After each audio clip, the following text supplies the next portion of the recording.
Good morning students. आज हम लोग एक बार पुनः ऑनलाइन क्लासेस स्टार्ट कर रहे हैं।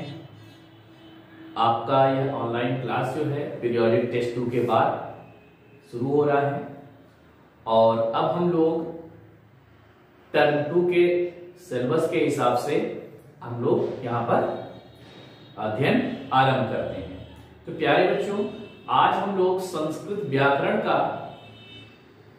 व्याकरण में कारकम अर्थात कारक जो है कारक प्रकरण पढ़ेंगे। तो आइए देखते हैं कि कारक होता क्या है।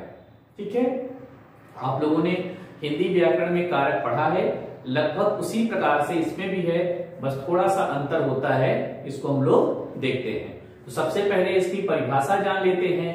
तो कारक क्या होता है? क्रियायाः प्रत्यक्ष संबंधी कारकम भवति। क्या है? क्रियायाः प्रत्यक्ष संबंधी कारकम भवति, यानी कि क्रिया जो होती है, क्रिया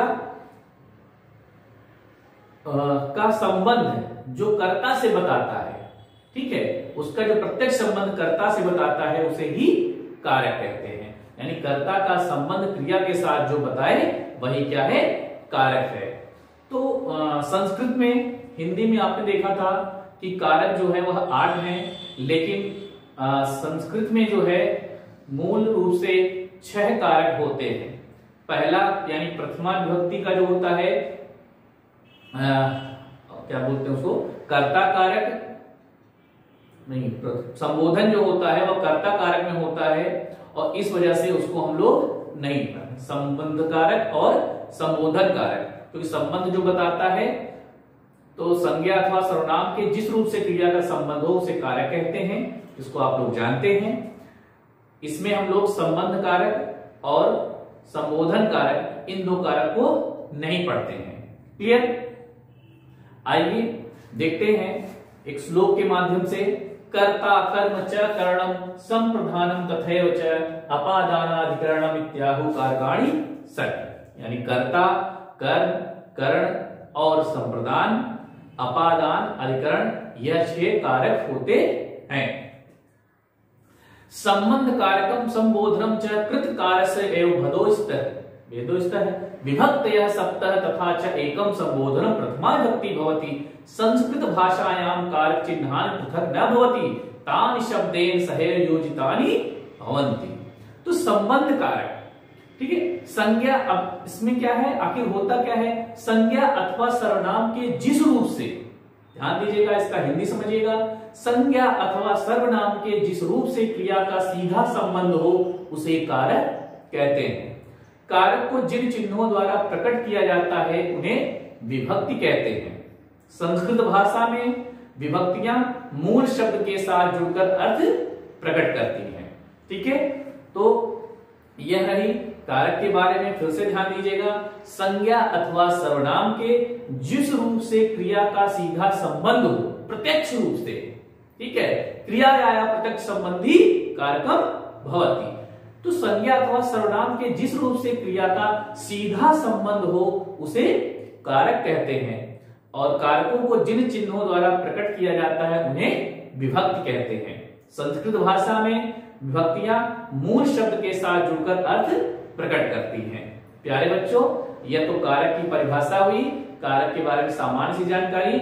आइए अब हम लोग देखते हैं कि कारक में कौन कौन सी विभक्ति है और उसका चिन्ह क्या है। हाँ, आइए अब हम लोग देखते हैं कि विभक्ति, कारक और जो कारक का चिन्ह है उसको। ठीक है, तो सबसे पहले हम लोग बात करते हैं विभक्ति कौन सी? प्रथमा विभक्ति जो प्रथम। अच्छा, ध्यान दीजिएगा कि विभक्ति जो होती है संस्कृत में होती है और हिंदी में केवल हम लोग कारक पढ़ते हैं, कर्ता, कर्म, करण, संप्रदान, अपादान, संबंध, अधिकरण और संबोधन। लेकिन यहाँ पर संस्कृत में विभक्ति भी होती है। तो प्रथमा विभक्ति, तो प्रथमा विभक्ति में जो कारक होता है कौन सा होता है? कर्ता कारक, और इसका जो चिन्ह होगा वह क्या होगा? ने। इसी प्रकार से द्वितीय विभक्ति में कर्म कारक होगा और इसका जो चिन्ह होगा वह होता है को। तृतीय विभक्ति में करण होता है, करण कारक होता है और इसका जो चिन्ह होगा से, द्वारा। चतुर्थी विभक्ति में संप्रदान कारक होता है और इसका जो चिन्ह होगा वह होगा के लिए। फिर पंचमी विभक्ति में अपादान कारक होगा और इसका जो चिन्ह होगा वह होगा से अलग होने पर। षष्ठी विभक्ति में संबंध कारक होगा और इसका जो चिन्ह होगा का, की, के, रा, री, रे। बात करते हैं हम लोग सप्तमी विभक्ति की, तो सप्तमी विभक्ति में अधिकरण कारक होगा और इसका चिन्ह जो होगा वह होगा में पर। संबोधन कारक जो होता है वह प्रथमा विभक्ति के बारे की तरह ही होता है और इसका प्रयोग हम लोग संबोधन करने के लिए करते हैं। संबोधन और चिन्ह जो होगा हे, अरे। ठीक है, तो प्यारे बच्चों आप लोग यहां पर ध्यान दीजिएगा कि कर्ण के लिए से द्वारा, ठीक, और अपादान में से अलग होने पर यह दो चिन्ह आया है। अब हम लोग हमेशा इस बात का ध्यान देंगे कहां पर से द्वारा का प्रयोग होगा, कहां से अलग होने पर। जैसे हम लोग बात करते हैं कि वह पेन से लिखता है, तो प्यारे बच्चों पेन से लिख रहा है या पेन के द्वारा लिख रहा है, तो वहां पर हम लोग कर्ण कारक अर्थात तृतीया विभक्ति का प्रयोग करेंगे। सह कलमेन लिखत, वह कलम से लिख रहा है, सह कलमेन लिखत। ठीक, इसी प्रकार से अपादान में भी से होता है लेकिन अलग होने की दिशा में, जब उसका विच्छेद होता है अलग होने की दिशा में। जैसे वृक्ष से पत्ते गिरते हैं तो वृक्षात पत्राणि पतंती, तो वृक्ष से पत्ते गिरते हैं, वृक्षात पत्राणि पतंती। ठीक, तो यहां पर पंचमी विभक्ति यानी अपादान कारक का प्रयोग होगा। तो अलग होने की दशा जहां पर भी आएगी, अलगाव जहां से वह घर से विद्यालय जाता है यानी घर से अलग होकर विद्यालय की ओर जा रहा है, तो वहां पर भी अपादान कारक यानी पंचमी विभक्ति का प्रयोग हम लोग करेंगे। अलग होने की दशा में पंचमी विभक्ति अपादान कारक और द्वारा के रूप में से आएगा, तो उसके लिए हम लोग तृतीया विभक्ति यानी कर्ण कारक का प्रयोग करेंगे। ठीक है, तो इन्हीं कारक चिन्हों के आधार पर हम लोग संस्कृत में अनुवाद भी करते हैं। ठीक है, कर्ता कारक है तो वहां पर हमेशा प्रथमा विभक्ति के रूप ही लिखेंगे।